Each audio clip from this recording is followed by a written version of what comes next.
Hello, welcome to the channel. Today I thought I might give a bit of a owner's review on the 2018 Chrysler 300 SRT. I've had this bad boy now for since March this year when the world went to shit, as we all know.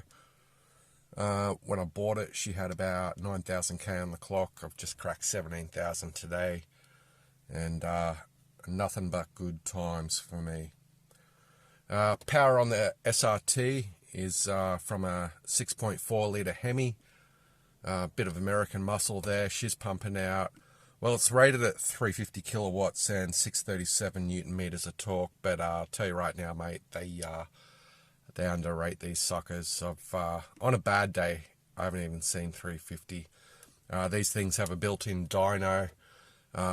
Best I've seen yet. Well, let's start with when I got the vehicle at 9,000k. Still being run in. I was seeing 358 kilowatts on the inbuilt dyno.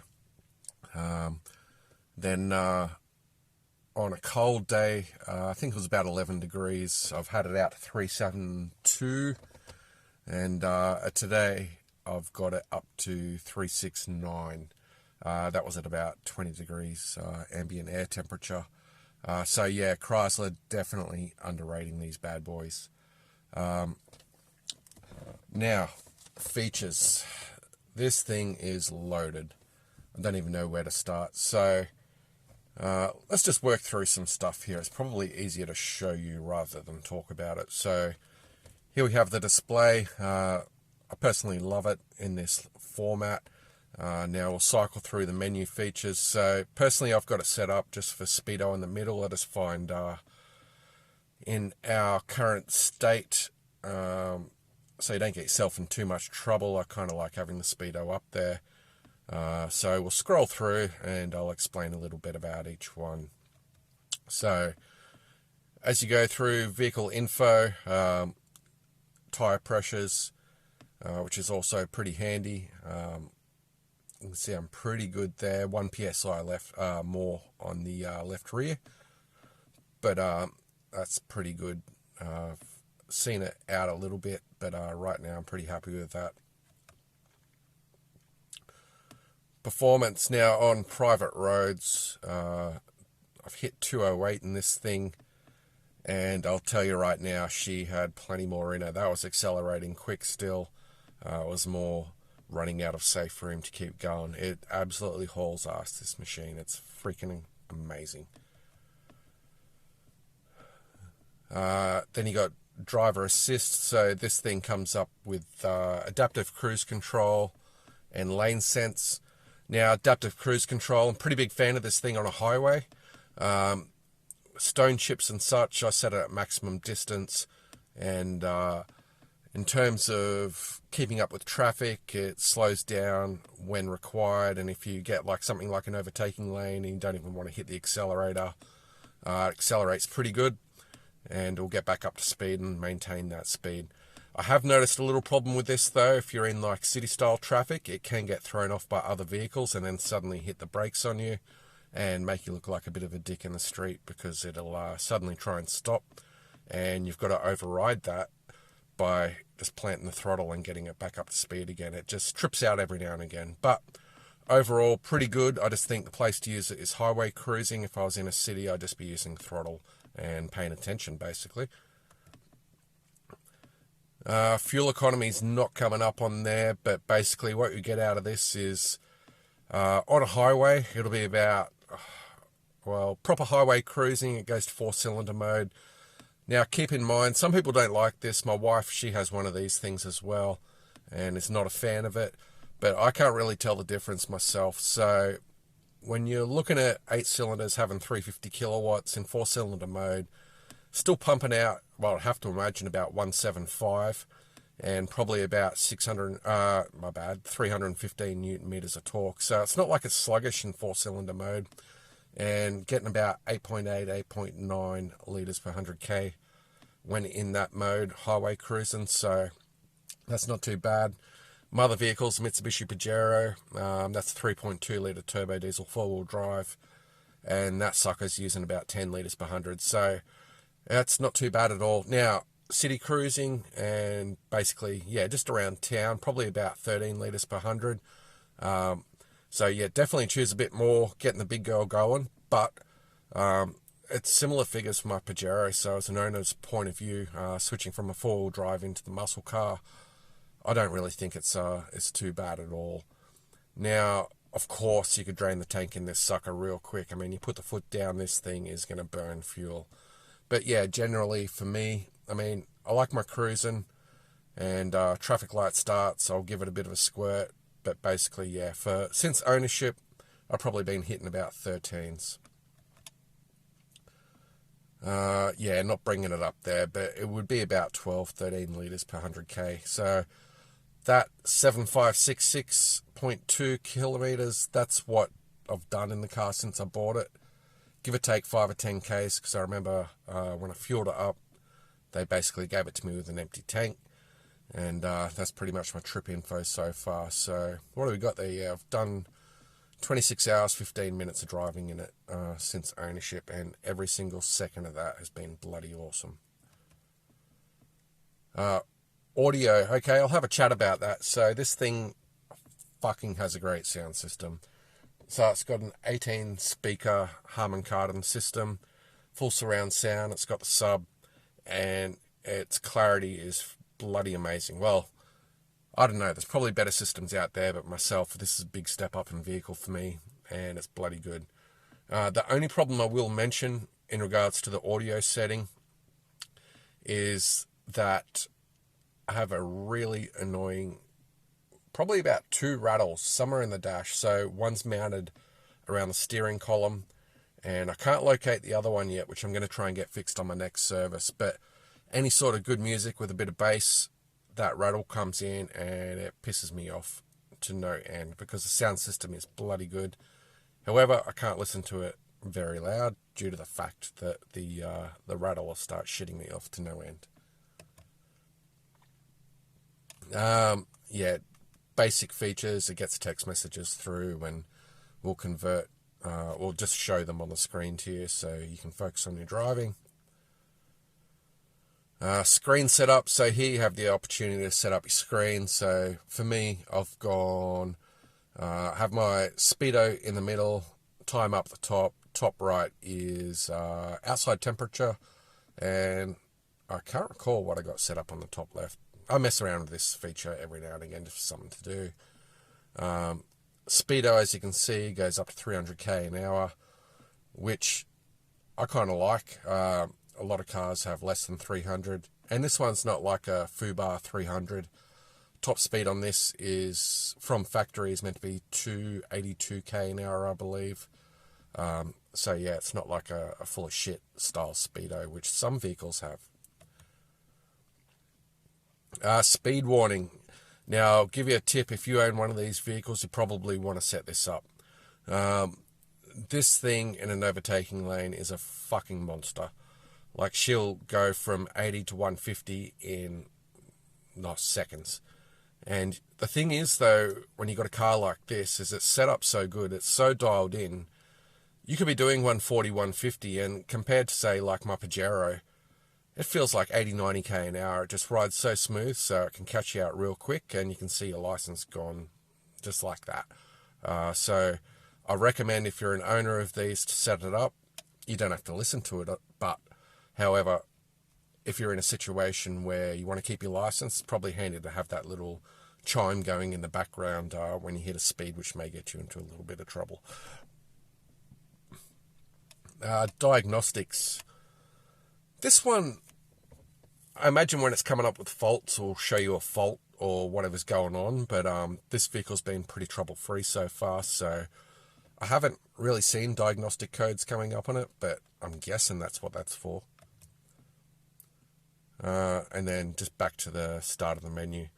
So just give me a second, stay patient, and I'll just show you a bit of the touchscreen here and some features on that. So I guess the best thing we can do is work through it. So media, you've got Apple CarPlay and Android Auto. I'm an Android user myself. One thing about this, I'll say straight up, is it's a little bit annoying and it's a bit hit and miss for me. I don't know if other owners of this vehicle have had better success. It requires being plugged in through the USB, and it's very, very temperamental. It won't come up immediately for me, so basically, if I'm going for a cruise and I want to get some tunes on, I'll start Spotify, and I'll have it plugged in. So I'll just have my music going, and then maybe 5 minutes into the journey, you might see the screen change, and you'll get the the Android Play or Android Auto down on one of these symbols here. You hit that, and then you get full Android capabilities. But she's completely hit and miss. So you got Bluetooth and USB functionality plus auxiliary cables. And you can also go right into, that's Bluetooth setup, so let's go back. Somewhere in here is the way audio, I'm thinking. Yeah, so you can basically work through your balance and fade. I haven't messed around with this too much. Your equalizer. While we're on this now, I may turn my bass back down to 0. Let's see, I'll give you an update whether this works a bit more for me. Speed adjusted volume. So I've personally got this set to max, just because this sucker makes a bit of a noise when you're giving it some, and when you're at 100k an hour, bump the volume up a little bit, and if you're going slow, it'll bump it down, but audibly you can't hear too much difference. It's just matching decibel sounds that are coming into the system. Now, surround sound, I've got that on. It's bloody awesome if you've got a good track. It's just pumping from all around you. Don't know what that does, and then I don't know what that does. This is the thing about this car, it's got so many different features in the menu that, fuck, after 6 months of owning it, you're still learning little bits of stuff. Now, let's go to climate. No, it's not liking that. See, I've just got the car in accessory mode at the moment, so it's doing its own thing. Now, in terms of climate, dual climate control, which is bloody good. My wife and I, for example, I run pretty hot, so I might have it set a lot lower than my wife, which in simpler cars has been no end of arguments. So in this one, it's bloody good. I set my side to exactly what I want, and my wife has hers and what she wants. Now, features, we're in central Queensland, so the heated seats and heated steering wheel, I think I've used it once on the coldest day of the year, and it was bloody awesome. If you lived in really cold climates, I'd love this shit. It's really, really nice hopping in your car. It's cold in the morning. Seats are warm, steering wheel's warm, you got your climate on, it's bloody good. And then the best thing though, flip side to that, is living in a really, really hot climate like we are now. The ventilated seats, they're shit. Like, I swear by them. Like, the one thing I haven't discussed in this car yet is remote start. Now, that is a bloody awesome feature. So, not only when you're going out to your car and, you know, you're 50 metres away in a car park, shopping centre, whatever, and then it's double-click the starter button, and if you don't know where your car is, I'll tell you right now, you'll hear where it is. And she'll start up, and not only that, it's got some features in it, whereas if it's, I think, over 27 degrees, not only does it start up and turn your climate control on, but over 27, it'll also turn on the ventilated seats. So, you know, even if you say you got your shopper and you're walking back to your car, load that in the boot. By the time you get in the car, it's cooling down, your back's not sweating because you're sitting on a hot seat, and you're good to go. But I must admit, like, the exhibitionist in you sort of likes walking up to it and hearing that sucker roar before you get to it. Alright, so that's as far as the climate sort of stuff. Now, drive mode. Let's start it up because it's the only way I'm going to show you this stuff. So, you've got your different settings, alright? So, I say we work through each one. So, track mode. This is Bruce Banner and the Hulk. So, track mode's the Hulk. Like, turns transmission into track, paddle shifters are on, traction's track, suspension track, and steering track. So I'll work through those with you. Transmission. So what it will do is basically hold gears and make really aggressive shifts. So this thing will kick you in the back when you're shifting up, down, and it just, yeah, I like track mode. So basically, I'll talk about the custom setting later, but track mode is the shit for the transmission. Paddle shifters turns on, which is on in most modes, and that's a pretty good thing to have control of. Traction in track. If you like buying rear tyres, leave it in track mode. If you don't, street or sport will be sufficient. Both street and sport modes will still struggle for traction. Street manages it pretty good. Sport still does a good job, but you're going to bag it up a little bit more. And track mode, you are going to be skipping sideways because this motherfucker's got some horsepower. Suspension. So suspension in track mode is very, very firm. I don't mind it, but if you're doing, say, like a 50, 100k sort of run through windy hills, bumpy roads, you're going to feel it. Like, it definitely firms the vehicle up a lot. It, yeah, it's not bad. It's not a daily driver mode you use for that. It'll be track or some really, really sweet bitumen if you're going to use that. And steering in track mode. So it's got different steering modes. Track mode adds a lot of weight to the steering wheel, and personally, it's just a bit too much. For the track setting, it makes it almost artificially heavy. So by artificially heavy, it just doesn't feel, you don't feel as connected to the vehicle when you're trying to line up apexes. It's something wrong about it. So we'll go through to sport mode. So transmission in sport's also a good option if that's what you want to go for.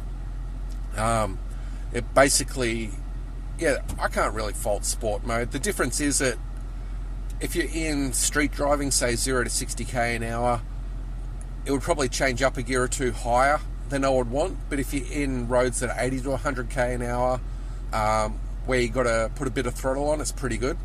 Paddle shifters are on in that mode again. Traction in sport is pretty good. That's, I think, when we go to the custom setting, that's what I'm riding on every day, because I roll in custom a bit.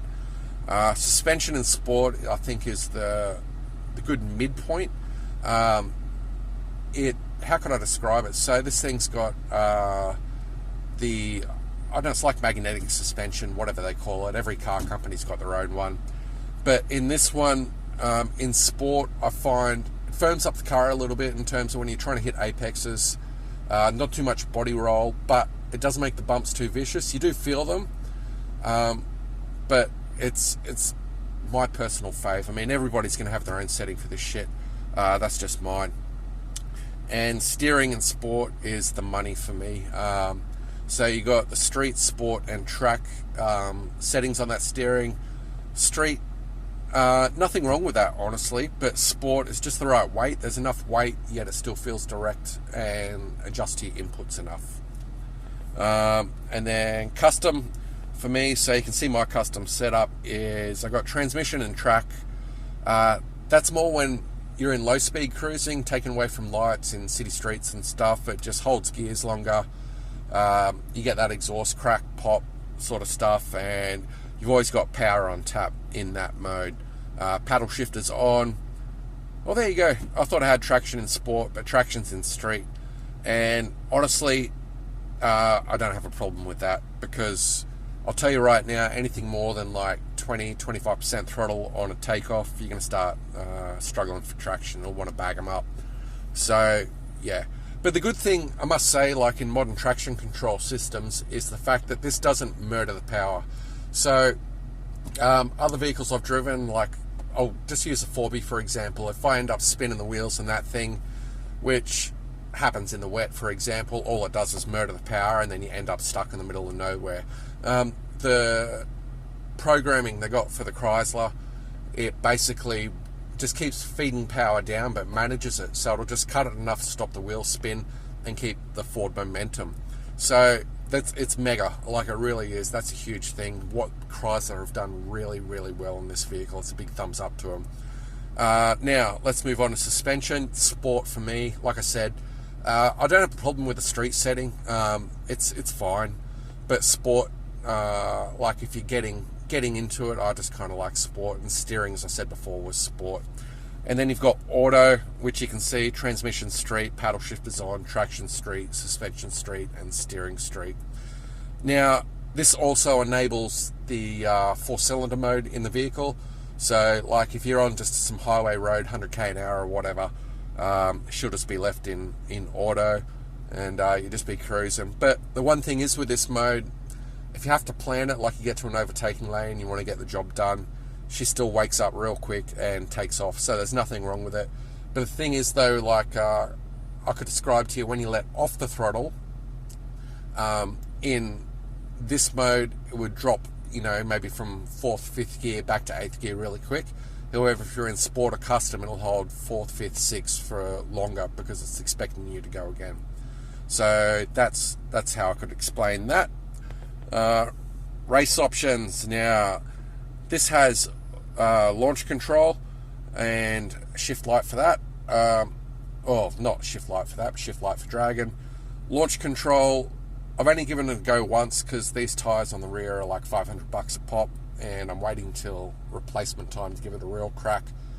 But you can basically dial up and down how many RPM you want on launch, which is a pretty cool feature. The one I did, I'll tell you right now, it's on 1500 RPM, and I thought I just want to lay the power down and not spin them up too much. It's still spun up like a motherfucker, like as in, so you'd be very brave to be dialing up to $3.5 grand. Well, not brave, but you're going to smoke your rear tyres up. Shift light, I'm going to turn that on. I've never used that. I'll have to tell you what that's about later. Let's go back to race options, and then activate launch control. Well, that's not doing nothing, but obviously, as it says, that'll turn the sucker on. Apps. So on the app screen, you got drive modes, driver heat, driver vent, passenger heat, passenger vent, projection manager. Never fucked with that. Performance pages, app manager, heater wheel, screen off, mirror dimmer, and radio. Media, climate controls, navigation, phone settings, audio settings. Navigation on this isn't too bad. It's nothing flash, but it's pretty good. Now, if you go into view map mode, it gives you an overview. The one cool thing is it's got a little Chrysler on the screen. I just wish it could be my colour, which is ceramic grey.